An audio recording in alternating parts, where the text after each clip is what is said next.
4 മൊഡ്യൂളാണ് നമുക്കുള്ളത്. അങ്ങനെ എഴുതി 2 കിട്ടിക്കഴിഞ്ഞു. ഓക്കെ, 2 കിട്ടി. ബാക്കി 2 എഴുതാൻ പലപ്പോഴായിട്ട് ട്രൈ ചെയ്തു. കിട്ടിയില്ല, 2 കിട്ടിയില്ല. അതുമാത്രമല്ല, കുറച്ച് നാൾ കഴിഞ്ഞപ്പം പിന്നെ നമുക്ക് എക്സാം ഡേറ്റ് പോലും കിട്ടാൻ പറ്റുന്നില്ലാത്തൊരവസ്ഥയായി. എക്സാം ഡേറ്റ് കിട്ടുന്നില്ല. എക്സാമിന് പോകണമെന്നുണ്ടെങ്കിൽ നല്ല രീതിയിലൊരു ദൂരം 3-4 ദിവസത്തെ യാത്ര ചെയ്ത് നമ്മൾ പോകേണ്ട ഒരു അവസ്ഥ. അപ്പം നമുക്ക് പോകാൻ പറ്റാണ്ടായി. ഇനിയിപ്പം എക്സാം ഡേറ്റ് ഉണ്ടെങ്കിൽ നമ്മൾ നല്ല രീതിയിൽ പൈസ കൊടുത്ത് ഒരു തരത്തിൽ നമുക്ക് അഫോർഡബിൾ ആയിട്ടുള്ള റേറ്റിലല്ല നമുക്ക് എക്സാം ഡേറ്റ് ഒന്നും കിട്ടുന്നത്.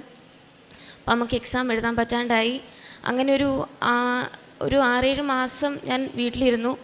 അപ്പം അങ്ങനെയാണ് ഞാൻ 2023 ഫെബ്രുവരി 22 ഇവിടെ വന്ന് ഉടമ്പടി എടുത്തു. ഞാൻ മാതാവിനോട് പ്രാർത്ഥിച്ചു, മാതാവ് എനിക്കൊരു ഡേറ്റ് കിട്ടണം, എക്സാം പാസ്സാവണം. ഒത്തിരി നാളായി നിൽക്കുന്നു. ആൾക്കാരൊക്കെ ചോദിക്കാൻ തുടങ്ങി, പോകുന്നില്ലേ? ഒത്തിരി പേര് എങ്ങനെ ഇത് ചെയ്യണ്ട,